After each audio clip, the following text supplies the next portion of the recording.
The psychology of places, for some imaginations at least, is very vivid. For the wanderer especially, camps have their note, either of welcome or rejection. At first, it may not always be apparent, because the busy preparations of tent and cooking prevent. With the first pause, after supper usually, it comes and announces itself. And the note of this willow camp now became unmistakably plain to me. We were interlopers, trespassers. We were not welcomed. The sense of unfamiliarity grew upon me, and I stood there, watching. We touched the frontier of a region where our presence was resented. For a night's lodging, we might perhaps be tolerated, but for a prolonged and inquisitive stay, no. By all the gods of the trees and the wilderness, no. We were the first human influences upon this island, and we were not wanted. The Willows were against us. Ooh. It's actually a really, really good passage. I like that a lot.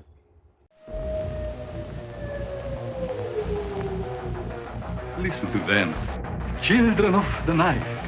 What music they make.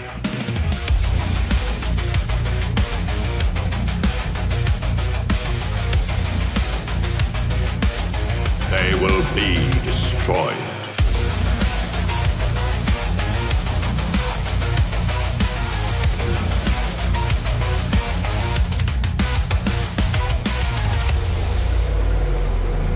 Time, monster. You don't belong in this world. Hail, fellow travelers, Tim from Secret Fire Books here, filming outside once again, but this time in the middle of the night with terrible, terrible lighting. The truth is, I could have filmed this video at any other time of day, indoors with proper lighting, but I felt like that would just be wrong. Considering the subject matter of this video, I felt it would be right to just take the camera outdoors and, to be surrounded by the wilderness, the trees, the shrubs, the crunching autumn leaves. I can hear the sound of crickets and toads chirping all around me. There's actually a fox screaming its head off in the woods over there. I don't know if the mic can pick it up. Let's listen. Oh, it stopped. I swear, it was going crazy a second ago. Yeah, if you've never heard the sound of a fox screaming, it is a very unsettling sound to hear in the middle of the night. Oh, well, no fox for now. But in any case, yeah, I needed to be surrounded by this dark, natural atmosphere. Don't feel too frightened on my behalf. I'm not too far from civilization. In fact, my house is only 7 feet away from me right now. In fact, the light that's shining on my face right now is from my bedroom window. I have the ceiling light turned on, and so that light is pouring through the window onto me. It's a very shoddy, slapdash kind of lighting setup that I have going, but it makes for the perfect atmosphere, I feel. Because like I said, in order to properly get into the mood to talk about these stories, I just needed to be surrounded by darkness and nature. Because tonight I'm talking about 2 short stories that I read in this book. This is The Wendigo and Other Stories by Algernon Blackwood. Blackwood is an author that I have been hearing a lot about, especially recently. I think the first time I ever heard about Algernon Blackwood was a couple of years ago when I watched a video by Michael K. Vaughn. In fact, Michael talks about Blackwood a lot on his channel, but that was the first time I'd ever heard of him. And then recently, it seems like a lot of my friends here on YouTube had been making videos about Blackwood as well. Steve and Paul from Check Your Shelf did a whole series on Blackwood short stories a few months back. And then, very recently, my friend Chris from Liminal Spaces did a few videos on Blackwood's short stories as well. And whenever anyone talks about Blackwood, I always hear the same thing. They always say that if you like cosmic horror, if you like the kind of weird fiction, horror fiction that H.P. Lovecraft was writing back in the pulp era, you will love Algernon Blackwood, because Blackwood was one of H.P. Lovecraft's inspirations. And in a way, I can definitely see that these stories are kind of prototypical cosmic horror, like I said, in a way. I'll get to it eventually. But the 2 stories that I read from this book, The Wendigo and Other Stories, were The Wendigo and The Willows, the 2 big stories that I hear talked about a lot when it comes to Algernon Blackwood. And these 2 stories were hyped up immensely. There were so many people telling me that I would enjoy these short stories, and so I was very excited to get this book and dive into Blackwood's fiction. So, What did I think of it? What did I think of Algernon Blackwood's horror fiction? It's okay.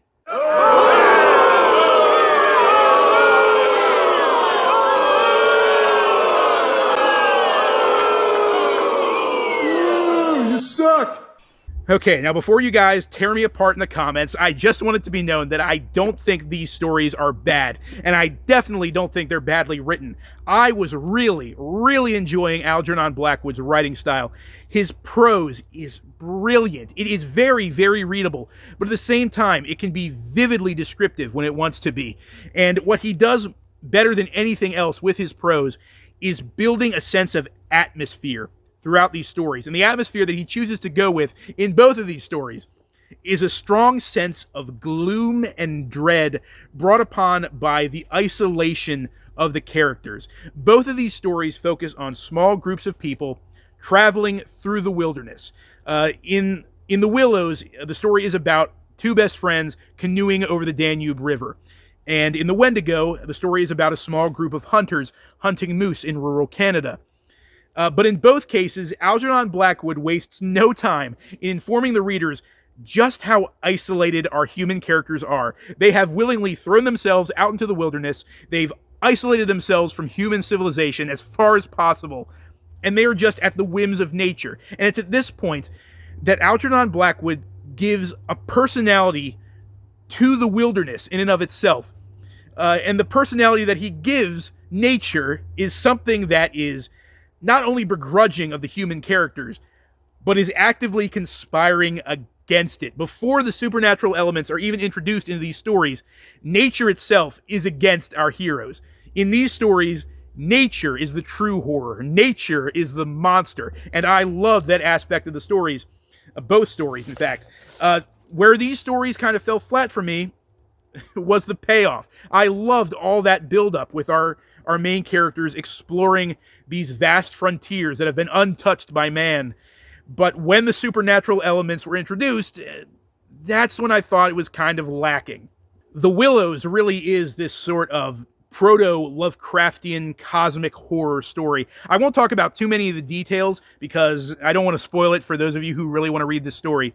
But it is generally about alternate dimensions, different planes of existence intersecting. And where that intersection happens, we have entities and powers trying to imprint upon our world. And in true cosmic horror fashion, our human characters are powerless to do anything against this. They just kind of have to sit back and be driven insane by the things they're witnessing.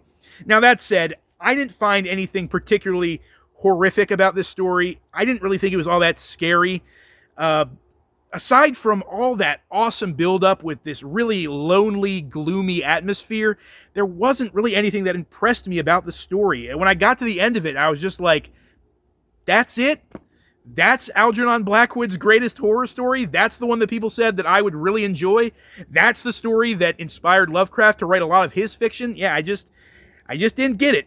Great atmosphere, but I thought the payoff was just a little lacking. I actually liked the Wendigo a lot more than the Willows, which is funny because I feel like everyone has been telling me the Wendigo is a good story and all, but the Willows, that's the good one. That's the good Algernon Blackwood story. That one will blow your mind. And I don't know, I like the Wendigo quite a bit more. I think it's because in addition to that same very strong, palpable atmosphere that we get from the Willows, in the Wendigo, we also have this added element of mythology, which I really appreciated. I love mythology and folklore, especially when it comes to mythological figures and monsters. And so going into the story, I already knew what a Wendigo was, but I was excited to see what Algernon Blackwood's take on the Wendigo myth would be. The Wendigo is a kind of creature that is really different depending on which myth you're reading about. And so I found it very intriguing which elements of the Wendigo myth Blackwood decided to highlight and which ones he decided to totally ignore. Interestingly enough, the thing that I knew about Wendigos first and foremost is that they are cannibals. They are these man-eaters. They are kind of these personifications of gluttony. No matter how much human flesh they devour, they will always be hungry. They will always be seeking out their next meal. And so they're just these very ravenous, ravenous things.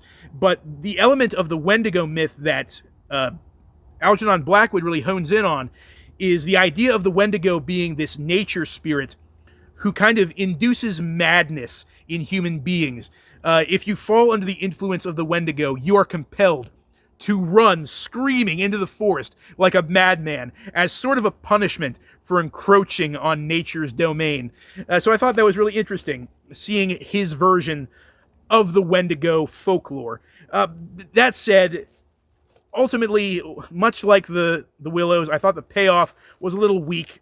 Again, we have a ton of awesome build-up, a ton of atmosphere, and then the ending just kind of left me shrugging my shoulders and going, oh, yeah, that's it. That's all there is. All that said, I think these stories are very, very well written. I just didn't find them all that scary, and when I read horror fiction, I like to be scared, or at the very least, unnerved a little bit, but I didn't really get that from these stories. Maybe I'm just desensitized to this kind of thing. Mileage will vary with these kind of stories, I'm sure. Really, I'm interested in hearing what you guys think of it. If you've read these stories, let me know what you think in the comments below. If you hadn't, I'd actually highly recommend checking them out. I think the atmosphere alone makes them worth a read. And you don't have to do what I do. You don't have to buy physical releases for everything that you read. Both the Wendigo and the Willows can be found for free on Project Gutenberg and other PDF sharing websites. So check them out. Let me know what you think in the comments below. And whatever the case, I hope you'll join me for my next video. Until then, as always, farewell and keep reading. Whew. God, really cold all of a sudden. Oh, what is that smell?